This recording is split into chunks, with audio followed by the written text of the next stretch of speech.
For the past 7 years, what we've been trying to do is prepare Atlanta to be a true leader of the 21st century. In fact, we've thought of Atlanta as the next great city of the world. And we think that the kind of foundation that we have laid should be a launching plan from which Atlanta can continually evolve as a truly great city. I think the first thing that we worked on, and that I've been working on most of my adult life, is race relations. This is a city that was roughly half and half black and white, with new immigrants coming in significant numbers from both Asia and Latin America.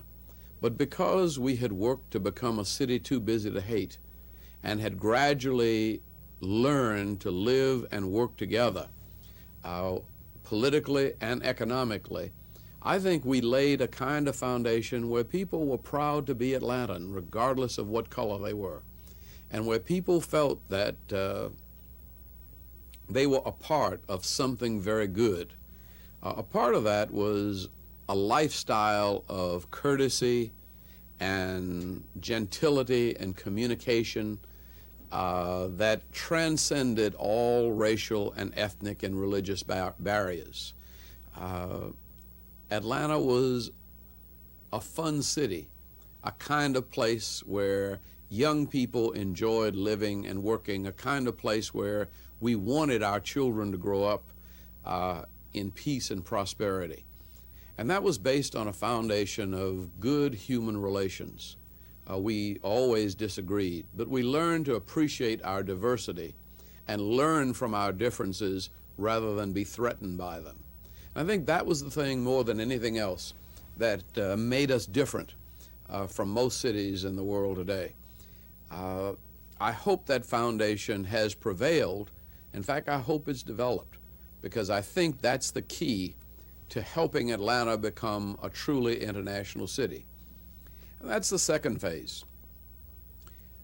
We presently have about 470 of the Fortune 500 companies. But other than Coca-Cola, most American business has been largely nationalistic. And there's very little exported right now from Atlanta. And so beginning to build our city as an international economy has been quite a challenge. We have seen it grow in the last few years to the point where now in Georgia we have more than 1,250 foreign businesses that employ more than 80,000 citizens. We have attracted, in the last 6 years, about $67 billion worth of investment. And I would say that about a third of that is from Europe, about a third from Asia, and about a third from within the United States. The international dimensions of our city, particularly our economy, I think are pioneering. America has had a very strong national economy. We have not depended on exports. But that's one of the things that we're having to learn to do. We're having to learn to export those goods and services that have developed our quality of life and lifestyle, and share those exports and ideas and products with the rest of the world. And I've tried to mobilize the city to be a gateway to the rest of the world, particularly to the world of Asia and Latin America and Africa. I think in the 1960s to 1980s, the United States has, by and large, attracted new investments, and it has pulled in ideas largely from Europe and then later from Japan. And presently we're on the verge of what might be a kind of protectionism or a rather difficult period where the European community is becoming one almost United States of Europe, and Japan, or Japan Inc., as we say, is the dominant financial force in the world today. But still, it's the American marketplace which makes it possible for Japan and Europe to survive. And it's still America from which the leadership of the planet comes. We're the only ones with the ideals, I think, and the commitment from a Judeo-Christian heritage that gives us a sense of responsibility for the rest of the world, particularly for the least of these God's children in other parts of the world. We make up the world in miniature, whereas Europe and Japan are still rather homogeneous societies. And so it's out of our diversity and out of our being the planet writ small that I think the leadership for the planet must come. And so we've tried to become a gateway for the developing world, for the ideas and products that will help wipe out hunger, that will help wipe out disease, that will provide an opportunity for education, cultural enrichment, and physical and human development all over the planet.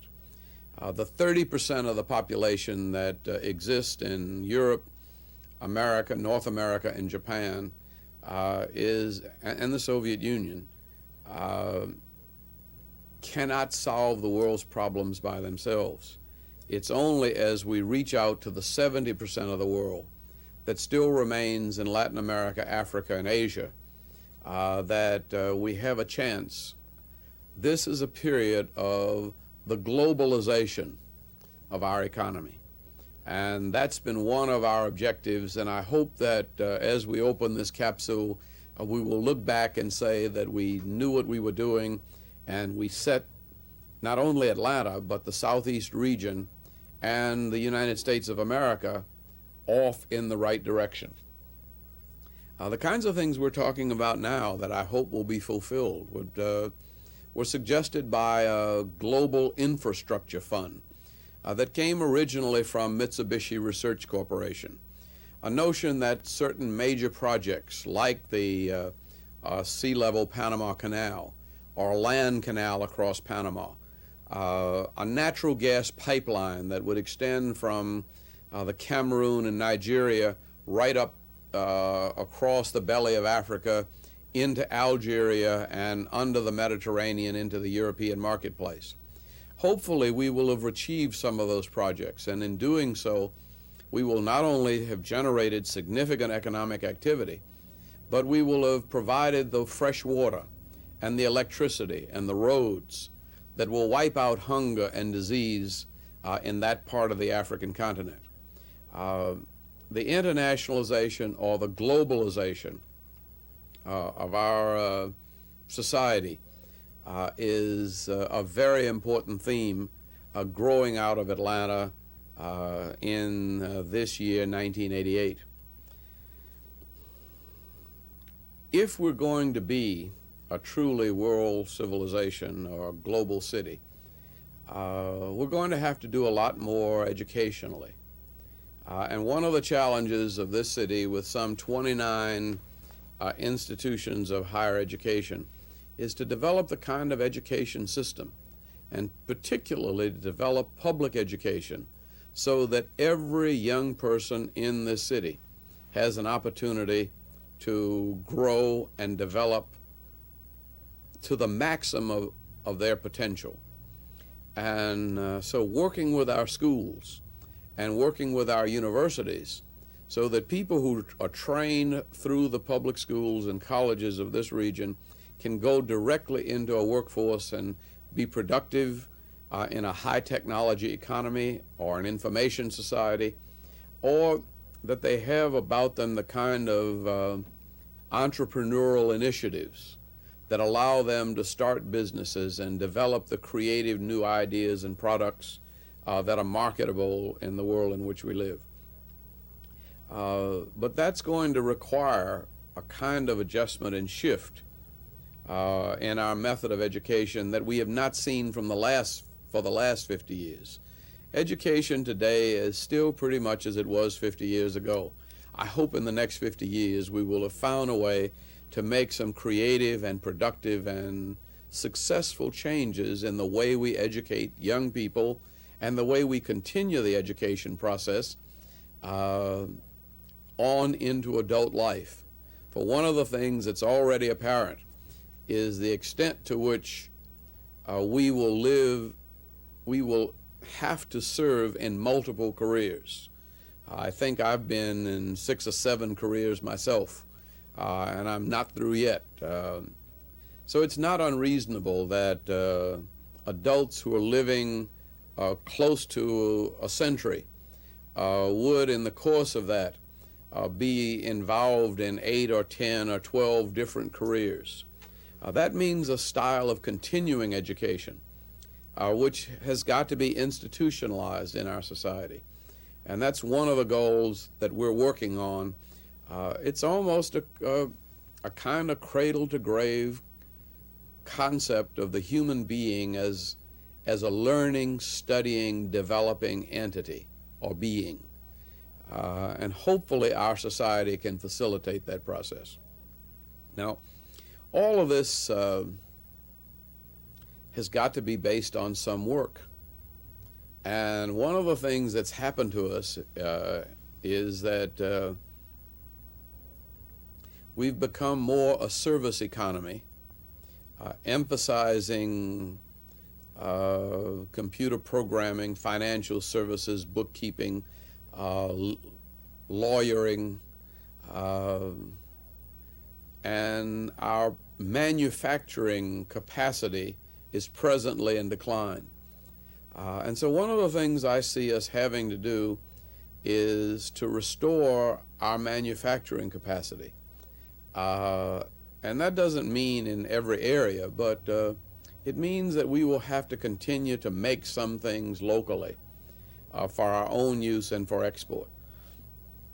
And the manufacturing skills that are necessary for mass production become an important ingredient in our development. That is, we will lose those skills if we don't continue to evolve our manufacturing capacity. And so I'm looking to ways to help develop and advance our manufacturing capacity. Now, finally, there are some environmental and infrastructure things that I hope we will have accomplished by the time you open this capsule. One is, I think we're clearly going to need a new airport. I expect air travel to be supersonic by the turn of the century. And so an airport like ours, right in the middle of town, just 12 miles from the center of the city, is probably going to be a difficult place from which to operate supersonic travel. So I'm trying to purchase land 30 miles south of the present airport in the vicinity of an outer perimeter that will be approximately 30 miles beyond the present perimeter that's now Georgia 285. And that new land will not only provide a modern supersonic airport for Atlanta, but hopefully the location will be strategically placed so that it will impact further development of Macon and Athens or Augusta, and that we will see Middle Georgia begin to develop economically because of the new airport, the way we have seen Atlanta and North Georgia develop because of the present airport. I suspect that our mass transit system, MARTA, which now stops at the airport, will go on down another 30 miles to connect with a new airport, and that probably mass transit facilities will be available all the way from Macon to Athens and Rome and Gainesville or Cartersville and Columbus, that we will have a truly metropolitan Atlanta rapid transit system. Our environment, I think, can withstand the strain. We are very protective of our water resources, of the trees and the natural environment. And I hope that we will have found some answer to the problems of continuing effusions of carbon monoxides and dioxides that presently seem to be impacting the ozone layer and potentially having a serious impact on our climate. Finally, Atlanta has got to remain, and I hope we have remained, a faithful city. We are what we are because of the blessings of our Creator. We understand ourselves as a people under God, struggling to achieve liberty and justice for all, and in an environment of freedom where we each have the right and opportunity to pursue our own happiness while still maintaining care and concern for those who are less fortunate. And I hope that the religious values, the concern for others, the concern for the least of these God's children, the ability to see all creatures as children of the same Father in heaven, our Creator, I hope that those values are retained, and that somehow man, woman, and child, as spiritual beings, still remains a part of the thought and fabric and life of this city. Atlanta struggling to be something of a New Jerusalem in a spiritual sense, where somehow the lion and the lamb can lie down together, where men and women will have beaten their swords into plowshares and their spears into pruning hooks, where we will be able to somehow enjoy peace and prosperity in the midst of a society of freedom and justice. Thank you very much.